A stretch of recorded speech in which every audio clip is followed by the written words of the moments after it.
Hey, hey, hey, it's Natasha Nurse, and I'm here with the amazing Minda Harts. How are you, darling?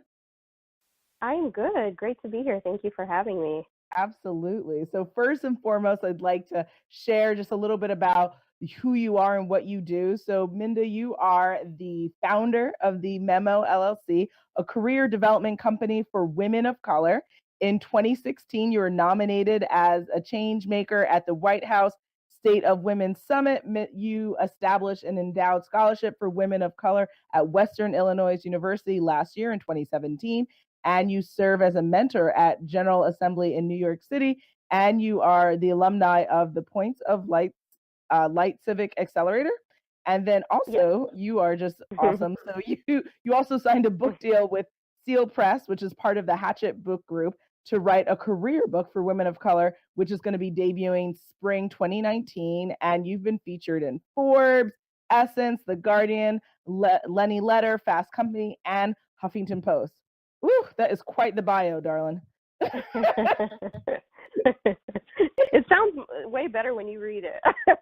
Oh, no, it is. I mean, that's incredible. So that's just that. But like, tell me and everyone listening, like, how did you become the woman you are today?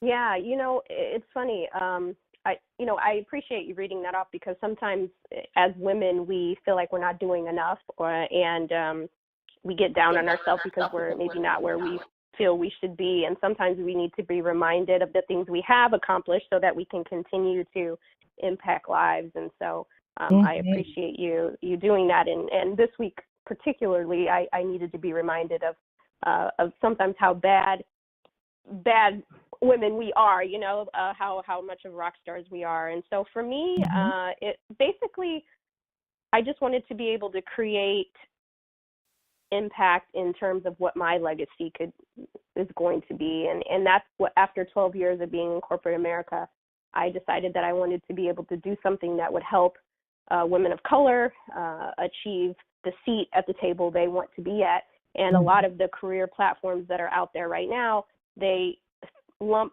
women into a box, and women of color have a unique set of challenges, be it systematic bias, unconscious bias that we deal with each and every day. We show up to the office, and so being able to provide a space in which women can say, I've experienced that and I'm not crazy. So it's good to meet other women who are feeling, in a similar way, but then also not so much having this like woe is me moment, but what can we do to empower ourselves and invest in ourselves in tools that will help us achieve and master certain skills that we may need to enhance. And that's basically what inspired me to um, create the memo. And it's essentially, did you get the memo? Women of color deserve a seat at the table. And we're here and we want more seats and we're ready to go.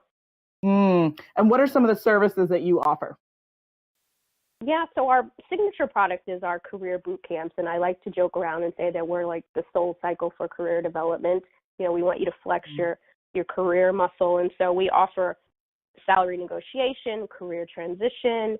We also offer a monthly speaker series called After Six, which Natasha, you've been a part of, and Mhm. we have group coaching calls, and so all of those suite of tools are what we call our memo in a box, and it's a monthly subscription service, and you have access to all of these different career tools, and those are some of the career boot camps that you might find. And then we have a private Slack channel. So just a good group to be able to build your network and hone in on some skills that you might need some extra help in. Mm. And would you say, given the work that you're doing, what has been like the biggest challenge that you see with your clients who are women of color looking to get that seat at that table? Yeah, I think a lot of it is embedded in confidence. I think for a long time we've been, essentially metaphorically in the back of the bus, right, or at the back of the lunchroom table, and so we haven't had a seat at the table. And I think a lot of that, when you're used to working really hard and not getting your due or getting what you deserve in the workplace, your confidence can be a little shattered. And so I think a lot of it is just reminding women how valuable they are and what they do bring to the table, and how um, the skills that you have are great, and then coupled with enhancing some of the the skills that you have, you can be even greater asset. And maybe it's not the workforce or the workplace that you're in right now that you have to create change, but there's another table for you waiting somewhere else. So I think it's just that confidence to say, yeah, girl, you got this, you can do it, because you get beat down so much with the everyday stuff that happens with workplace politics that you sometimes forget the power that you possess. And I think just creating a place where women can acknowledge that, but also create a strategic plan to move forward is key. And that's where we come in. Hmm. And when you were starting this business, like, were you encouraged, discouraged? Because the idea of having this wonderful, like, safe space for women of color who are executives and who are looking to take their career and lives to the next level, is that something that people were like, yeah, sister, yeah? Or were they like, oh, I don't think you should do that? That's funny that you asked. So it depends on, it was like a mixed bag. When I talked to women of color, Black and brown women in particular, they were like, yes, I need this, or I wish I would have had this when I was ascending up the ladder. But the funny thing was, when I came across trying to get fundraising for it, going out to angel investors, et cetera, met with, why do we need this? Why do women of color need this? So it was really hard to get funded in the beginning, because a lot of non-people of color didn't see the need and didn't understand. They thought it was a flooded space, because there are a lot of career platforms out there. But again, not necessarily, there's not enough that are focusing on women of color ascending toward the C-suite. And so I knew from my personal experience that I could have used this, and I could have used seeing more representation of women of color that are, in positions that I want to be in. So I had to just say, hey, I'm the expert. I'm the woman of color. They're not. I know what I hear. I know what I see. I know what I've experienced. So that's what kept me going, even if funders didn't understand it, because they're not women of color. They don't know what it's like. And so they're too far removed to understand, even though the statistics clearly state that there's a gap, in there. But so it wasn't met with fanfare, but definitely from women of color, the ones that, were early adopters to it, they saw the need and they latched on. Awesome. And so it's also really interesting because we're in a really interesting time period for entrepreneurship. And one of the highest growing group of entrepreneurs are actually women of color. Why do you think that is the case? Yeah, as awesome as I think that is, Natasha, I'm also a little disheartened because I feel like a lot of women of color are leaving the traditional workforce and starting companies because they're not feeling like their current employers are invested in their success. And so when you don't feel invested in, then you go create your own table, right? And which is a great thing, and we need that. But we also need companies to do the right thing and advance their diverse talent so that women of color stay in corporate America or nonprofits and can invoke change there. So if we all leave, we're not represented right now, right? So if we leave, then we really won't be represented. And so some of us do have to stay, but that also requires our employers to do their due diligence and be a partner in moving us up the pipeline. So again, it's like a catch-22. I see it. Yeah, I agree. I understand what you're saying. I mean, as a person who's, transitioned from being a lawyer to full on entrepreneurship, I get that, if you leave the table, then there really isn't an opportunity to have representation and to have your narrative be spoken to. So I guess it needs to kind of be like a system, right? So if one of us are going, then we're also making sure that we're replacing that seat with someone who is interested in staying in corporate America and continuing to have diversity have a role in that space. So that leads me then to my next question would be, as a woman, how has your journey in corporate America and also, entrepreneurship been affected by your womanhood? Yeah, it has been affected, definitely, because, when I show up into any room, A, I'm a woman, B, I'm a Black woman, and that already sets you apart from the powers that be in the room initially. And so I think that, the bias that is met when someone like, ourselves walk through the door, we don't even get a chance to say who we are before preconceived ideas or notions are now thrusted upon us. And I think that in those spaces, then you have to work 10 times harder to prove that you're not the stereotype, and that can be very draining and exhausting. And so I think it does play a mental game with you, because you're always on, you're always fighting to prove that you're not like they think you are, or you're not like the stereotype that they see on Sunday night on, Bravo TV. You're doing so much songs and dance to try to like prove that you belong in this room, and that gets exhausting. And I think that, to your question before, I think a lot of us are leaning out in a sense because we are tired. And for me, I was tired, but I knew that I had to keep plugging and plugging and plugging so that I could create change. And eventually that hard work did pay off, and I did, make it to the C-suite. But it was one of those things where I had a lot of scraped knees and bruises on the way there. And my hope is that these conversations will help the next generation not feel so, bruised when they make it there. Absolutely. Do you find that, especially given the work that you're doing, that there's certain industries that are harder for women of color to succeed in, or is the struggle like real across the board? I think the struggle's real across the board. I find that a lot of the women that are a part of our platform are in a financial role. Media, journalism, somewhere in that vein. And, it seems like it's even harder for them. But I would venture to say that no matter if you're a nonprofit, corporate America, entrepreneurship, all of it is hard as a woman and as a woman of color. I mean, it's not for the faint of heart. I think being a woman of color is obviously a privilege, and I wouldn't trade my skin color for anything. But it does create this resilient factor inside of you that you have to just have thick skin, and I think we just have so many barriers that we have to bump up against that. We just have to keep our eye on the prize, and that's creating change, getting there so we can create the change. And as long as we keep that as our focal point, I think that at the end of the day, we'll all be happy with how everything shakes out. Okay.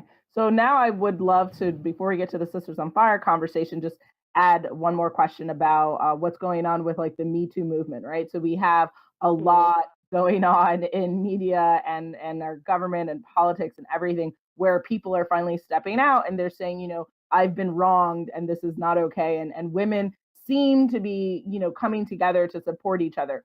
Do you feel like women of color are as equally a part of that Me Too movement as other women are, or no? I do think that it depends on what circles you run in, right? So if you're on Twitter often, and Black Twitter, you'll see Me Too is pretty large topic of conversation. But when I see what's represented in the media of Me Too, I don't always see us there at the table. I think there's like a fight to include us, and I think we saw that with Tarana Burke reminding people, hey, this woman started, it was a Black woman who started this, and then through pushback, then they brought her to the table. So I think a lot of these things, we're even fighting just to stay relevant in things that we create.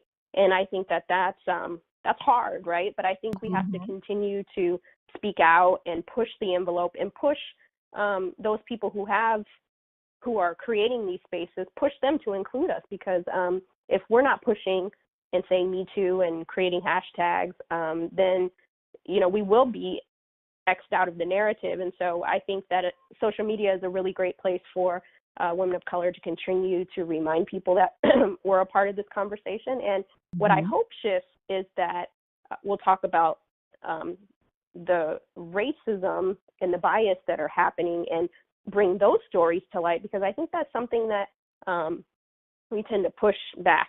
Sexual harassment, obviously, that's important and that needs to be addressed ASAP. But there's also this harassment that happens racially that hurts and just as bad, right? And so we can't take that off the table too. So I'm hoping that there'll be something that comes forward so that we could share our stories of our harassment inside the workplace. I think from a racial standpoint, I think it's just as important, and why we're in this space to talk about these inequalities in the workplace. I hope that that's something that's pushed up there too.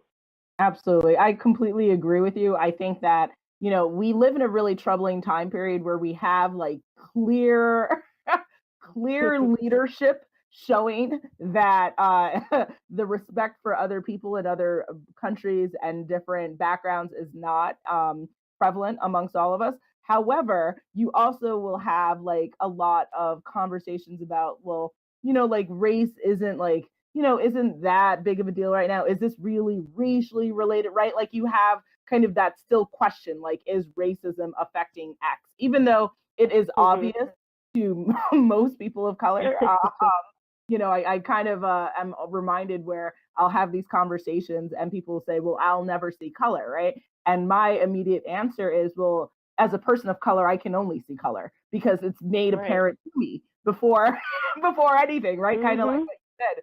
The minute you walk into the room, first you are Black, then you are a woman, then you are Minda, right? So like and that's the issue with what's going on in this world. And so I don't know. I mean, I think that the solution is I don't know, like, is it that we accept it? Like, do people just say, okay, I'm racist and try to like go with that acceptance, or is it to try to lie and say, no, we're not? Like, what are your thoughts on it? Yeah, I don't know that I know the magic answer, but I will say that, with the current climate of our country, certain people, and they may not admit that they're racist, but they're obviously showing racist tendency and acting out on that. And so I think that at some point now you're seeing that. So, for example, like you said, when people of color are saying, oh, this person's racist or they're doing racist things, it's swept under the rug. But now that mainstream media is saying, oh, maybe these things are racist, now we have some validity into what we were saying for all these years, right? And so that's frustrating to wait on a certain group to have to say, yeah, you're right, this is racist. And I think that we just have to continue to push. And once people say, yeah, hey, I am racist, or like the Tiki Torch guys, clearly we know where they stood. Once we understand where people stand, then we know how to create solutions. It's when they don't say what they are, So I think we have to push. The narrative has to be to kind of out people in a sense of, yeah, you're racist, and we're exposing you, just like we're doing in this Me Too moment. When these men have been exposed in that, there's nothing they can say, right? Their hands are up in the air. Yeah. And that is that, and now we're banished. So I think we have to put the same on racism now that we do have that open pocket to be able to talk about it in mainstream media and really lay it down on people. And maybe some may not like that, but I think we're going to have to get a little ruthless when it comes to it, because if we don't address it now, it's going to continuously be a problem. I agree. I think that that's actually brilliant. I think that, like, kind of like how you're saying, comparing it to the Me Too, like if there literally was like a hashtag with like racist are you, right? Or something where people are just like you're saying, like calling people out, like call a spade, right? And that way, you're right. Like you can deal with racism when you know it's racist and you can figure out what the solutions are. But like you're saying, if you live in this kind of gray arena, then everyone's like, I'm not racist, kind of, not, maybe, JK. Then you're like, what the hell are you? So that makes sense. Interesting. Well, anyone listening, I hope that they let that permeate. Yes. Because I think, I hate when people are dragging people for certain reasons on the internet, but I do think in some cases it serves a purpose, right? And I think that'll be the opportunity where we can say, you know what, I worked for X company and they did X, Y, and Z, and bam, you know what I mean? Now everybody knows it, okay? Calling you out, guys. Yes. But it's true, because accountability is the best way for people to learn, right? How to button. That's how we had employee handbooks. That's how we have HR policies. It's because someone messed up and they said, oh, let's not talk about cleavage at the work. Oh, let's not drink and do drugs at work. Like, because obviously crap went down and they said rule X number 5, right? Like they just added into that rule book. And I agree. I think that the only way to hold people accountable for racism is to call them a racist and figure out what is the problem. So, let that permeate with people. Moving on to being on fire. clearly this conversation is evidence why you are a sister on fire. But first and foremost, how would you define that term?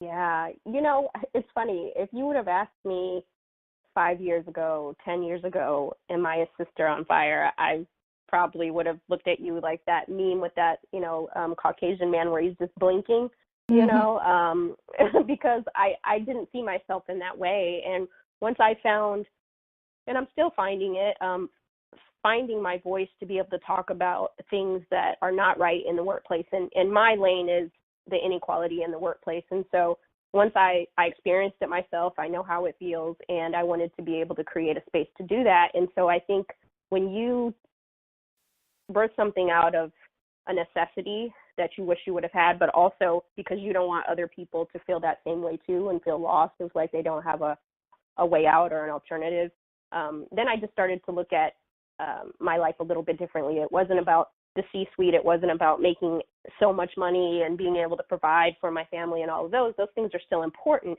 but it's like, how can I help the next woman? And I think a sister on fire is always thinking about how she can help pass that torch to the next one so that they can pass it to the next one. So when I look back on my life, all I see are these trails of blazing, of just fiery sisters doing the work. And for me, that's the most important thing. And that's what that means, paying it forward. Beautiful. I love that. So yeah, so I asked because, Sisters on Fire, formerly known as Diary of a Mad Black Feminist by Marsha McNair, my mother-in-law, and, one of the two women really a part of this whole movement. And she wanted to, with her career as a former editor at Essence, professor in English and journalism, strong Black feminist, she's really emphasizing the point that we women, especially brown women, women of color, we have to have our voice be heard in every avenue, right? And using writing and media and theater is a wonderful way to do that. And so she created this play, and we wanted to keep the conversation going in between productions by celebrating women just like you who are saying, hey, I have a mission and I'm going to do it, and I'm going to help the next sister, and she's going to do the next. And it's going to be the gift that keeps giving, and really the change that makes the world a better place. So, my next question to you would be, who were some sisters on fire in your life that helped you personally, professionally get where you are today? Yeah, I would say, and I'm so, before I say that, I just want to say kudos to Marsha, because I think it's important to create spaces like this to be able to highlight women like myself and like you and others. And so I think this is great and very inspiring. So thank you, Marsha, if you're listening. But the other thing is my mom, and she's one of 5 girls, and my grandmother. And so my grandmother pretty much, she raised my mom and she raised her 5 kids as a single mother, very low income family. And each of them went on to do, really great things. And so those sisters really inspire me and my mother. And so I appreciate their resilience in different ways, and their faith in just God, and just being able to you may not have the resources to do everything that you need, but they made it work. And so I think that as women and women of color, that's what we do. We make things work. And we create, it's almost like that biblical story about, the fish, and Jesus, like, all he had was a couple, and he created this like feast for a whole bunch of people. And I feel like they've taught me how to do that. And I would say those, I'm inspired by obviously the Oprahs and Ava DuVernays of the world, et cetera, but I'm equally inspired by everyday women that are out here doing it, that may not be well known, but they're making things happen for themselves, for their family, without any trophies and any accolades. I'm inspired by the woman who wakes up every day and is trekking her kids across town on the subway, trying to get them to a school that's give them opportunities. Those are the real heroes, and they inspire me, each and every day. Absolutely. I love that. Yeah, the unsung hero, because you're right, not everyone is, going to be on a magazine cover or going to be hosting their own radio show. And at the end of the day, it doesn't mean that those women aren't equally as important as other women, because they're, yeah, like you're saying, they're raising children who could go on to be our next president, our next governor, someone who finds the cure for cancer, right? Like it's all women who are working towards something, who are passionate and dedicated, and trying to just do the best that they can with what they have, which is absolutely amazing. So I guess then my last question would be, before we get to like how people can get in contact with you and everything, is, what advice do you have for women who, are either struggling with figuring out what's next in their career, or how to deal with certain challenges? They want to take things to the next level. They're a person of color, and they don't know what to do. What advice would you have for her?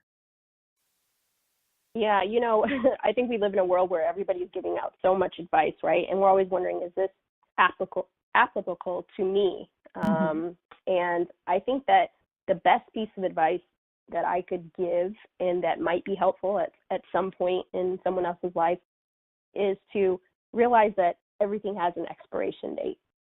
And sometimes we give our best life, our best work to companies that are not invested in our success. And we have to know when it's time to go, or like that old Kenny Rogers song, know when to fold them. And you are the curator of your career and your life. And so when you look back on it, the only person you could fault is yourself, because you either stayed somewhere too long, or you didn't move, or you didn't, get the skill set that you needed to be able to master this certain area. And so I say all that to say, know when it's time to go. Never be afraid to leave and see what else is out there.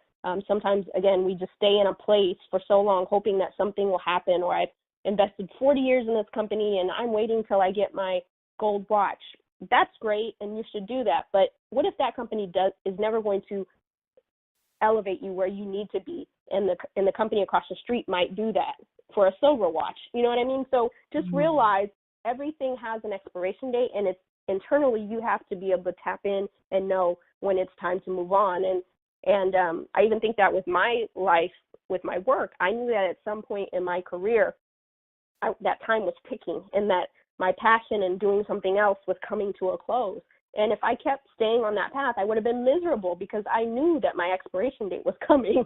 But we have so many personal achievements, and sometimes we're not going to get them there. The runway's too short. Allow yourself to go fly off into some other place that's going to allow you to fly. And I don't know if that makes sense, but I think that's how we kind of have to look at things. And that can be a relationship, that can be, that book that you want to write.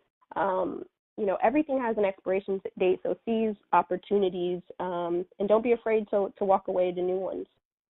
Wonderful. Perfect. So I completely love that. And I definitely know that people will think about that, because I don't know if that's something that I hear all the time, right? And I think that is absolutely true, that our lives have expiration dates, as well as what we do. And so you have to make use of every second, every minute, every hour, every day, every month, every week, because it like you're saying, it's up to you. If you don't enjoy, the end of your book, it's you were the author of it. So you have to figure that out, right? Like, so people, get it together. You have be brave, and be true to yourself, right? So how can people, if they want to work with you, if they want to get to know more about your company, your services, how can they best get in touch with you? Yeah, so Minda Harts across platforms. I'm most active on Twitter, so definitely reach out to me there. You can go to myweeklymemo.com. Make sure you subscribe to our weekly memo and check out our career boot camps, and then also my personal website, mindaharts.com. That's where you can find me. Perfect, Minda. So you are such an amazing person to know and to be friends with. So thank you for coming on and sharing your story and dropping some gems. I hope people get in their feelings a little bit, and I got in mine a little bit. Yeah. Absolutely. I am going to think about that hashtag though going forward. I was like, that's like really brilliant. So I love that. Racist are you? That whole, I don't know, that we'll have to but thank you. Well, you think about it, you create it, I'll support you if you do. We're coming for people better be ready. Ready. Thank you, and keep the fire blazing and doing the incredible work that you're doing. So have a good day, okay? Thank you so much. Take care. Thanks.